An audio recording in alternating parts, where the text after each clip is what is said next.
Hello everyone, this is Sean from Canvas Invaders. I'm in Aurora, north of Toronto. I had to get a plane ticket to come see my friend Brandon Baghaee. Yes. In the Aurora Cultural Centre. He's doing a residence here, and it's almost coming to an end. I believe this is the last week, so I just wanted to touch base with him and have him tell us how this experience went. So, hello, Brandon. Hello. How you doing? Good. How are you? Okay. So again, appreciate you inviting me here today and checking out your work in this beautiful center. So thank you. No problem. So first, congratulations on your residency in the Aurora Cultural Centre. That is a huge accomplishment. How has this residence helped you, and how has the reception been to your work? Great question, and also thank you for coming out all this way and the support. I really appreciate it. No problem. The residence helped me a lot because it gave me the space, time, and resources to focus on my practice. I believe it was 3 months from February to May, so I was really able to delve into my painting practice, research different ideas, spend time with ideas, and have those ideas, come to life throughout that whole process. So it was really beneficial in that way. And then even I did a workshop, which was a great experience, just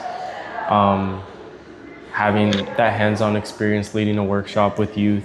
That's cool. Yeah, so it was great in all those professional career ways. And the reception's been really good. The opening reception back in May was really good. Okay. And people have been coming through, and there's been a lot of really positive feedback about the work and a lot of, I think, curiosity with the work, which I felt really good about. So yeah, it's been really good. Nice. So I didn't realize it was for 3 months, 3 or 4 months. Yeah. Are the pieces that I see hanging, I think, did you create any while you were here, or? Yeah, I created 3 while I was here and kind of finished up one of them. So the 3 that I worked on were Osmond Sounds, which is the large one with the sound system. Okay. And then the 2 small 12 by 16 inch paintings. And then I kind of finished up the painting called Daphne with the purple background and the lace. Yeah. Okay. Yeah. Cool. And again, this is a huge accomplishment, but you've already worked with or collaborated with some very popular entities, Scotiabank Arena, the Richmond Hill Public Library, CBC Toronto, just to name a few. Is it intimidating to work with companies or entities that are popular and in our eyesight all the time? Just talk about how it's been for you as a creative to be open to collaborations like that. Yeah, that's a really good question. It definitely can be intimidating, and I think for the Scotiabank Arena project, it was intimidating in the sense of putting a company or corporation on a pedestal, and me growing up loving basketball, associating Scotiabank Arena with the Raptors and that whole history. So it can definitely be intimidating. But yeah, I guess how I went about navigating it and my experience with it was just, I think, prioritizing the work and being true to myself, prioritizing communication, because usually when you're working with a big company, there's a lot of moving parts, a lot of demands, a lot of checking in. So being clear with communication and prioritizing the work and, trusting that they hired you for a reason. So just doing what you do and not getting caught up in the name or anything like that. Yeah. Cool. And on top of that, you've also illustrated a children's book, which I didn't realize till I went on your website. So that's cool. It's called Competitive Coal. Yes. How did that even come about? Are you a writer as well, or? That's a really good question. I'm glad you brought that up. Yeah. I'm not a writer. Okay. I illustrated that for a writer. Okay, yeah. But that came about. It's actually okay. It's very funny. Okay. A little bit embarrassing and interesting how that came about. So a few years ago, I think back in 2022, 2023, before I did the Scotiabank Arena project, I got scammed. I was offered through Instagram DM a commission Okay. for someone, a family member portrait, and they sent me a check that ended up bouncing back, and it was over the amount of the commission. So I sent them the difference, and so they got what I sent them. Oh. And after this, my mom reached out to CTV because they have a segment on scams, and they did a segment on me, and the author of the book saw that and reached out to me to illustrate their children's book. So that's how that came about. Wow. And it was a really unique experience. It was unlike anything I've ever done. Okay. I did probably 25 illustrations. So it was a lot of work, a lot of process-based stuff. Yeah. And just trusting the process. So it was a really good experience, and that's how that came about. Oh, wow. And I definitely learned a lot from it. Yeah. Yes, don't send checks. Yeah, or the difference. Yeah. I know someone close to me, same thing happened. So that was a new one. Those people at that time were a little bit ahead of the curve. Yeah. With that.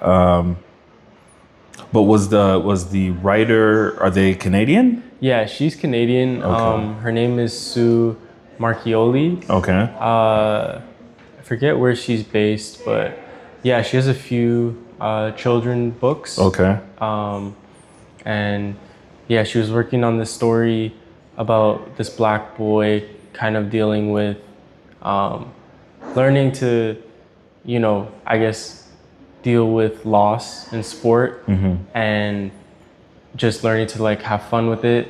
And yeah, so she reached out to me, and I appreciate her reaching out to me as a young Black man. Yeah. And yeah, so it was a great experience. Yeah. Cool. Would you do it again? That's a great question. I would. Okay. I would. Yeah. Cool. So again, you've done a lot. I think I first saw your work at the NIA Center maybe around that time, 2 or 3 years ago now. Yeah. Probably. They have their group show. Yeah. And I came across your work there. But you've done a lot. When did you? I believe you went to art school. So when did you graduate? I graduated in 2024. Oh wow! Yeah. So that's a lot in 2 years. Yeah. 2 or 3 years, because the book and all of that stuff was. So some of that stuff was happening while you were in school. Yeah. Okay. Yeah. Wow. Yeah. And does it seem like a lot to you? I don't know. It seems like a lot to me. Yeah. I think yes and no. I think I, throughout the years, have had to learn to manage things, manage projects, manage things that I'm taking on, and with that, manage my energy. So I feel like it's been a lot in that sense of kind of now kind of dealing with the experience of burnout. Yeah, for sure. And learning how to manage that and taking things on. So I think it's a lot in that sense, but I don't necessarily, I think, reflect on it too much and think, oh, I've done a lot. I think I kind of just look at it as I did that during that time, and now I'm kind of just focused on what I'm doing now. The next thing, on to the next thing. Yeah. Oh, that's cool. That's cool. So I also read in your bio on your website, your background is Jamaican. Boop, boop. I'm Jamaican too. And Iranian. Yeah. Both rooted in pride and hard work. Were your parents supportive when you decided you wanted to pursue art? I would like to ask this as well, in addition to that. is anyone else in your family creative? Like maybe one of your parents are, or if you have brothers and sisters or uncles and aunts? Yeah, great question again. Yeah, my parents were both really supportive. They've been supportive of like anything I was into growing up. Okay. And yeah, so they were super supportive. And for my family, we have a lot of, I think, creative or artistic people. I have an older sister. Okay. And she's a tattoo artist, and she's always been into drawing and painting growing up. My mom likes to draw and sketch. My dad paints houses, so maybe not like as creative, but like in the same realm or vein. And then my grandparents on my mom's side, my grandmother was a seamstress and was very into arts and crafts. And my grandfather, he was really into music from a fan perspective, but he was also very into visual art and drawing, and even my uncle. So yeah. That's cool. I find that a lot with creative people, that there is normally someone else in their family that also has it, but has that skill set or talent, and then for whatever reason, the Jamaican side is coming out of me like, are you mad? You can't do art. There's no money in that. So they just forget it. And then the younger siblings like, I'm going to do it. Yeah. So I like hearing stories like that. I'm even happier to hear that they're supportive and they also are creatives in their own way. For sure. We're going to go through some of the pieces that you have here, but your style, again, I haven't seen it since the NIA Center. I forget how and it has that realism to it. As I'm talking, I'm looking at some of them. So could you describe your style? Like, how would you describe your technique or your style of art? Really good question. I would say it's realistic, like you said, but also surreal. Like, I'm open to playing around with color, playing around with visuals, so like layering visuals or incorporating many different elements where it kind of goes outside of reality, if you will. So I would say it's realistic and surreal, and I would also say just dealing with identity and I think ancestry and heritage are the best ways I would describe the style. Yeah. Okay. Cool. All right. So we'll do a little tour. Cool. But thank you for your time. Really appreciate it. Where can people find you online, or if they want to buy a piece and get in touch, or have you illustrate a book without ending up being on TV after a scam? People can reach out to me on Instagram. My Instagram is Brandon Baghaee. So BrandonBaghaee. My website is the same, brandonbaghaee.com.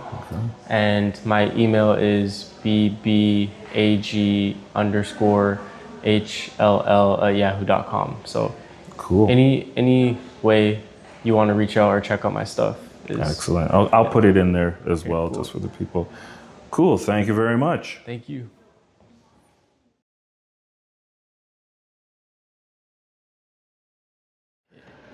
Okay, why don't you tell us about this piece right here? Yeah, for sure. So this piece is titled John Canoe, and it is inspired by the John Canoe Festival in Jamaica, which is a festival that happens around Christmas time every year, where people will wear costumes and play music and dance in the streets and celebrate. And it's a tradition that began around or during slavery, when enslaved Africans would have time off during Christmas and would practice a lot of cultural traditions. And it's something that's carried on in Jamaica.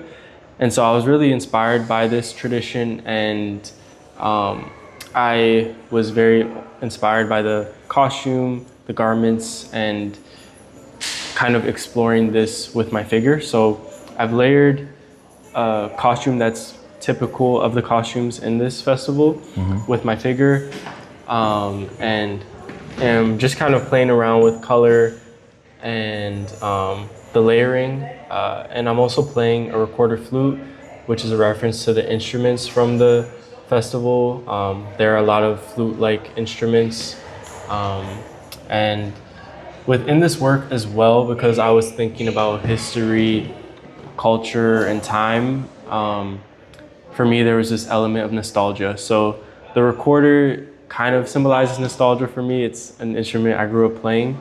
And then the lizard is inspired by a story my grandfather told me of a lizard crawling on his arm in Jamaica and how cold it was. So I just kind of wanted to incorporate this in a cheeky way. So the lizard is in this sort of light blue hue, which is sort of like spreading onto the recorder here. And yeah, it's this culmination of, like I said, history, time, culture, and nostalgia. So that's what this piece is about, beginning with the John Canoe Festival. Cool. Yeah. Nice.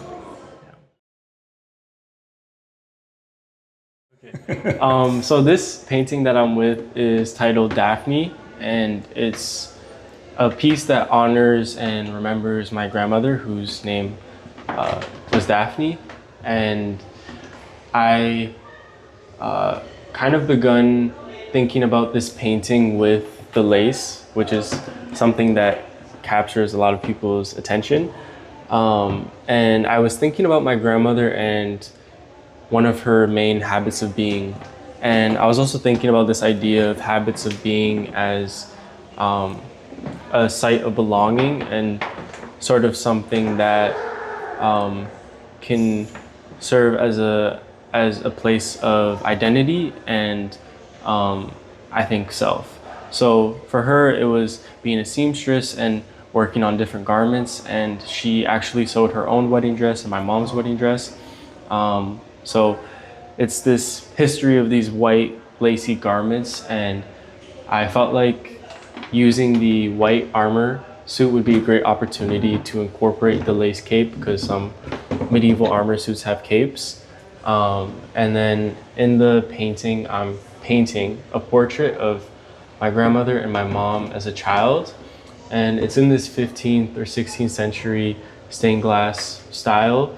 And that's a reference to my grandmother's one regret of not learning how to make stained glass. So it's really, like I said, honoring and kind of making everything come full circle. And also tying in the medieval aesthetic, which is there with the window as well.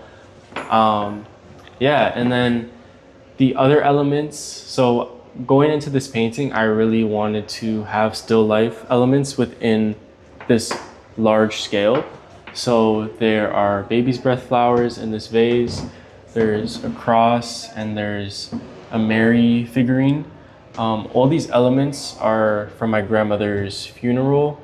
And the background is this lavender, purple, and it's inspired by this church banner my grandmother made.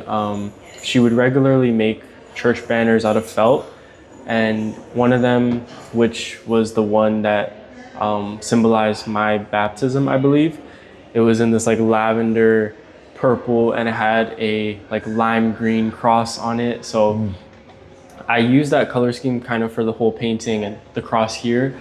And in this way, I'm kind of looking at the painting as like a container, almost a container for these ideas, a container for exploring and honoring my grandmother. So yeah, that's what this piece is about, and kind of everything that's going on and that inspired it. Yeah. Cool. And who's this gentleman? That gentleman is it would be me. Yeah, that's me. Okay. Well, I noticed that you're in a few of your pieces, so that's also interesting. In a few of them. Yeah. Yeah. I started doing the self-portraits about 2 years ago. Okay. When I was working on my thesis in my graduating year.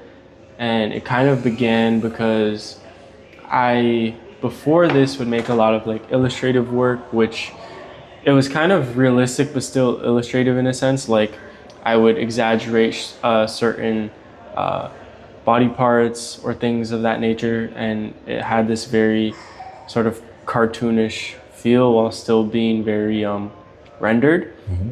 And that kind of tied into my Scotiabank Arena work and the children's book and stuff like that. So going into my thesis project, I was going to continue in that same style, but I wanted to push myself for a lot more realism. And I had begun to notice that a lot of the things I was exploring was around family, identity, belonging, kind of informed by my experiences and my sense of self and the things around me. So because of these realizations and wants, I decided to just start doing self-portraits, and I felt like it'd be a great opportunity to have a lot more liberty with the work, posing myself as I wish, altering my figure with layering like the John Canoe piece, or adding different garments and things of that nature. So that's kind of what started that. And yeah, that's the gentleman in the painting. All right, Yeah. cool.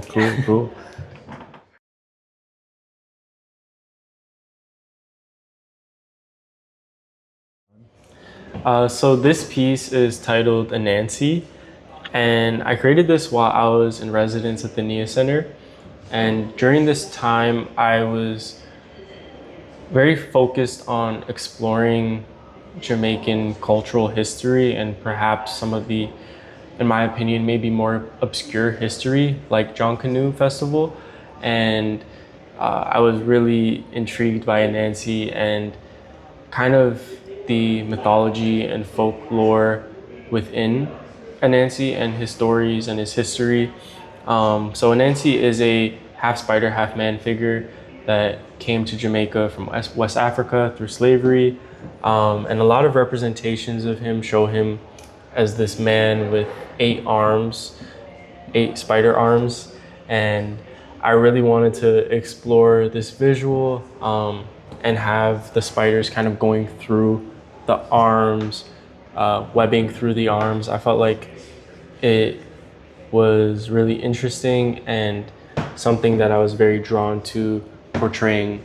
And then as well, thinking about nostalgia with my own love of Spider-Man, the movies, the comics, and obviously the link between Spider-Man and Anansi as 2 Spider-Men.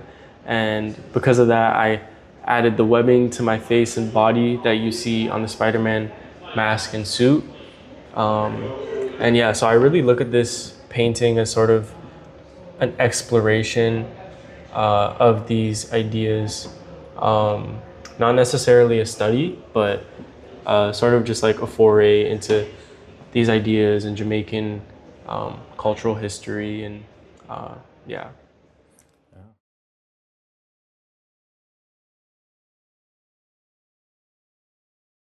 Should I talk about both of these? Like, Sure. okay. So I don't even know how to start this. Okay, I'll start with this one. Okay. So this piece is titled "In a Friendly Sky," and that's the title of the show as well. And this piece is an introduction to the series, I would say, which is very fitting with the composition, me sort of flying in, and even the landscapes, which if you notice in a lot of the other works, there are landscapes in backgrounds and things like that, and also this consistency of being elevated, which ties in with the title. And then even the clothing, I'm wearing this in the Osmond Sounds painting. But yeah, I look at this as an introduction, and this one was also inspired by my grandmother. And she passed away over a year ago now. So I have a mourning dove here and a cardinal. The mourning dove, self-explanatory, and then the cardinal is a bird that me and my family have kind of associated with her in her passing. But more than that, I was also inspired by the idea of the flying African. So within this whole body of work a lot of like diasporic ideas. And the flying African is this myth of a displaced African flying back home, whether literally or metaphorically. And because of this idea and because of what I am exploring and portraying in these works that are around belonging and identity, they're ideas of home. And I felt like this was a great opportunity to explore this idea leading into this body of work of home, kind of flying in. So yeah, that's what this one is about. And then this one is titled Lion after Albert Huey's Doro. So this one, like a lot of the other works, and in contrast with this one is about my grandfather. Okay. And my grandfather has always had this wish of me painting a lion for whatever reason. And I begun thinking about this idea of merging the lion head with mine, kind of like this dual portrait. Yeah. And conceptually, and even within myself, I was thinking a lot about why does my grandfather want me to paint a lion? And I was obviously thinking about representations of the lion in Jamaica with Rastafarianism.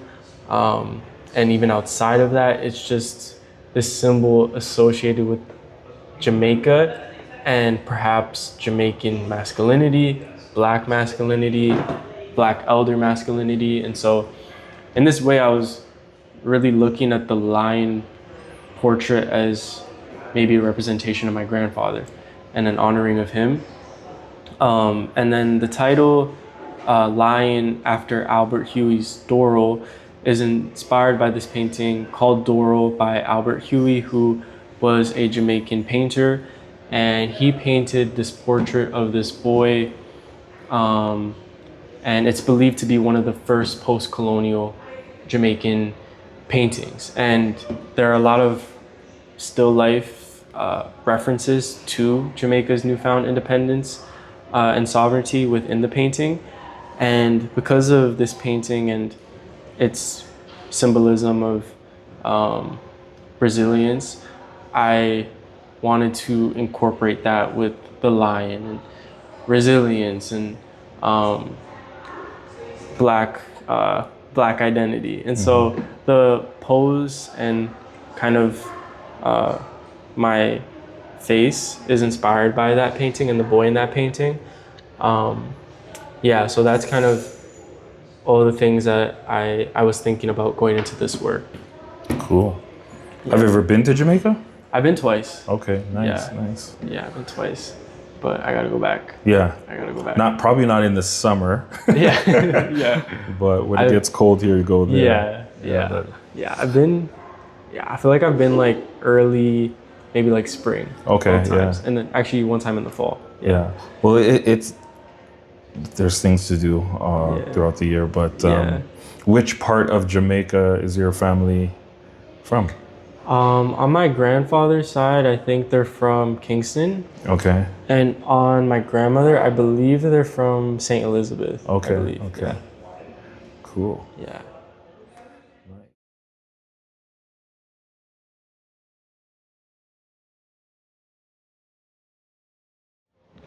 All right, so this piece is titled Osmond Sounds, and it was inspired by my grandfather and his love of music.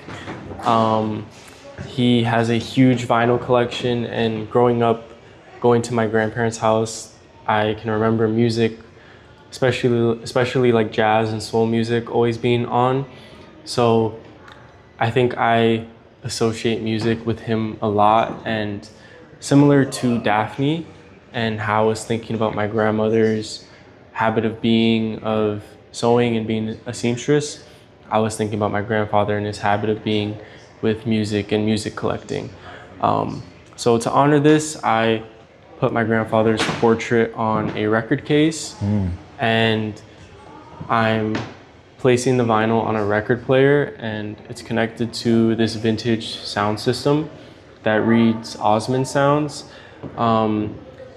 again, a reference to my grandfather, but also thinking about the history of music within a Jamaican context and vintage sound systems and how DJs or MCs would put their names on their sound system. And yeah, just kind of from my grandfather thinking about the history and the depth of music. So the crown on my figure is inspired by King Tubby, who was a Jamaican audio engineer and kind of an innovator of Jamaican sound, dub, and sound systems as a whole. So paying homage to him, but also over here we have this airplane model, which is a reference again to my grandfather who worked on airplanes. And in this way, I'm kind of connecting these two, my grandfather and King Tubby, although two very different histories. My grandfather was kind of like an electrician, an engineer working on airplanes, and King Tubby being this engineer on sound systems. I kind of wanted to tie these two people and the way they worked. And the background is a landscape inspired by a Jamaican landscape painting. And within this painting, thinking about history and cultural memory, I wanted to have something that kind of symbolized an imagined past of Jamaica. And again, similar to Daphne, the color scheme is inspired by one of the church banners my grandmother made in this, that was like sort of this lime green, this bright lime green. So yeah, that's what this whole painting is about, beginning with my grandfather and his habit of loving music. Yeah, it's interesting that you say that they put their names on the speakers or sound system. To this day, I should ask my dad. He has a speaker, a vintage speaker like this in his living room, and I won't say the name, but I think it's nothing crazy, but I don't know if he wants it to be shared, so I'll spare him that. But he also has, I don't think he has any vinyl left.